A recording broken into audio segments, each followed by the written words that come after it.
Құрметті студенттер, саламатсыздар ма? Бүгінгі дәрісіміздің тақырыбы эпидемиологиялық мониторинг деп аталады. Эпидемиологиялық мониторинг дегеніміз не?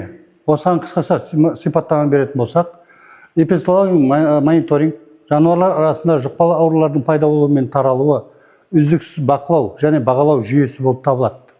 Бұл жүйе аурулардың динамикасын, таралу жолдарын және қауіп факторларын анықтауға толықтай мүмкіндік береді. Мониторинг тек ауру шыққан кезде ғана емес, жыл бойы тұрақты түрде жүргізіліп отыратын жұмыс. Олар алдын алу, жағдайды болжауға және мемлекеттік ветеринарлық саясатты негіздеуге қажетті деректердің жинақтайды. Негізгі мақсаттары болып эпизоотиялық жағдайды ерте анықтау, алдын алу шараларын уақытылы ұйымдастыру, аурушаңдық деңгейін бақылау, қоздырғыштардың айналымын зерттеу, вакцинацияның тиімділігін бағалау және эпизоотиялық қауіп факторларын анықтау болып табылады. Мониторинг жүйелерінің деңгейлеріне келетін болсақ, эпидемиологиялық мониторинг 3 негізгі деңгейде жүзеге асырылады. Әрбір деңгейде өзіндік міндеттер мен жауапкершілік аясына ие. Ал олардың үйлесімді жұмысы толыққанды бақылау жүйесін қалыптастырады. Бірінші, мемлекеттік деңгейде, яғни мемлекеттік ветеринарлық қызмет ұлттық деңгейде деректерді жинайды, талдайды және халықаралық ұйымдарға есеп береді. Мемлекет аралық эпизоотиялық жағдайды бақылайды, шекара бақылауын жүзеге асырады. Екінші, зертханалық деңгей. Зертханалық мекемелер биологиялық үлгілерді зерттеп, қоздырғыштарды анықтауға бағытталады.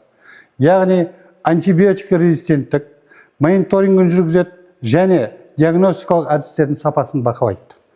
Сонымен қатар, зертхана нәтижелері эпизоотиялық талдаудың негізін құрайтын бөлім. Үшінші, шаруашылық деңгейі. Яғни мал шаруашылығы кәсіпорындары мен ветеринарлық дәрігерлер жануарлардың клиникалық жағдайын, өлім-жітім көрсеткіштерін, вакцинация нәтижелерін тіркейді. Ауру белгілері анықталған жағдайда дереу жоғары деңгейге хабарлауға міндетті. Бақылау әдістері.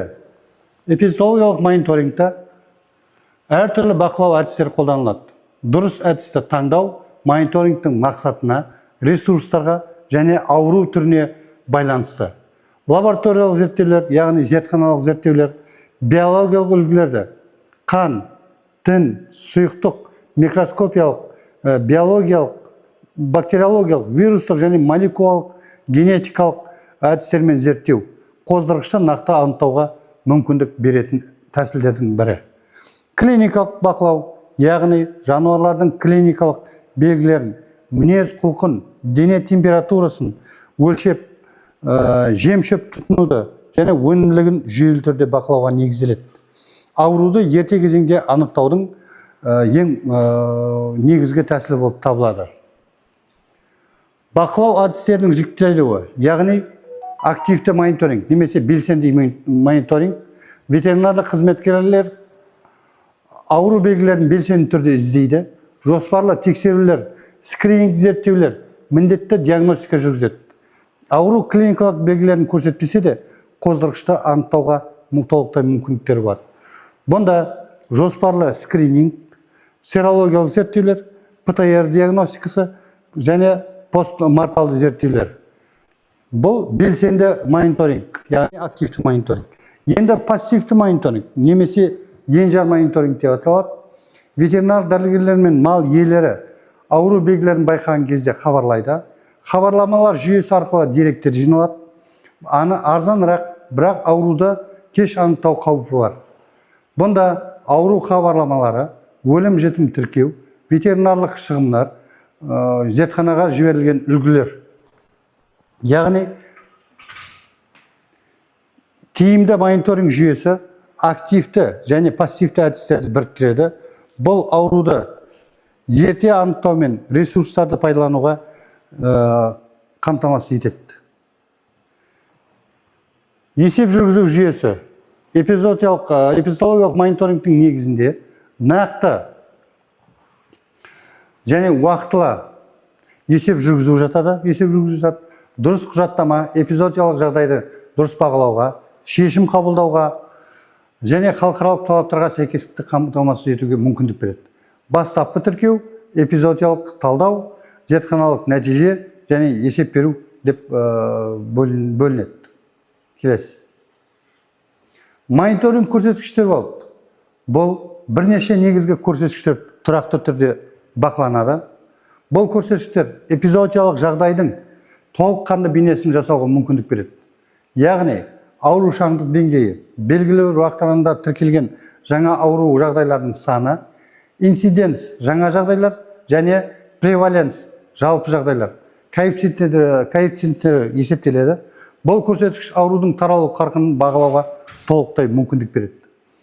Қоздырғыштардың айналымы, яғни ауру қоздырғыштарының вирус болсын, бактерия болсын, паразиттер болсын, популяциядағы таралуы, генетикалық өзгергіштігі және антибиотикқа резистенттік профилі бақыланады. Қоздырғыштың эволюциясын түсіну, алдын алу стратегиясын жетілдіруге көмектеседі. Вакцинацияның тиімділігі, яғни вакцинацияланған жануарлар, иммунитет деңгейі, сероконверсия көрсеткіші және ауруға қарсы қорғаныс ұзақтығы бағаланады. Вакцинаның нақты эпидемиологиялық жағдайдағы тиімділігін анықтау өте маңызды шаралардың бірі. Және соңғысы эпизодиялық қауіп факторлары. Аурудың таралуына ықпал ететін факторлар, жануарлардың тығыз орналастырылуы, оларды тасымалдау, климаттық жағдайлар, жабайы жануарлармен байланыс және шаруашылықтағы гигиеналық деңгей. Мониторинг жүйелерінің түрлеріне ұлттық мониторинг жүйесі мемлекеттік деңгейде жұмыс істейтін орталықтандырылған жүйе болып табылады. Барлық аймақтардан деректерді жинайды, талдайды және сақтайды. Қазақстанда ветеринарлық бақылау және қадағалау комитеті ұлттық мониторингті үйлестіреді.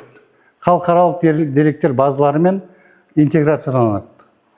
Аймақтық мониторинг жүйесі облыс немесе аудан деңгейінде жұмыс істейді. Жергілікті эпизодиялық ерекшеліктерді ескереді, аймақтық қауіп факторларын бағалайды және жергілікті алдын алу шараларын ұйымдастырады. Ұлттық жүйеге деректер жібереді. Жүйелі мониторингтің маңызы болып, яғни не үшін маңызды, қалай маңызды?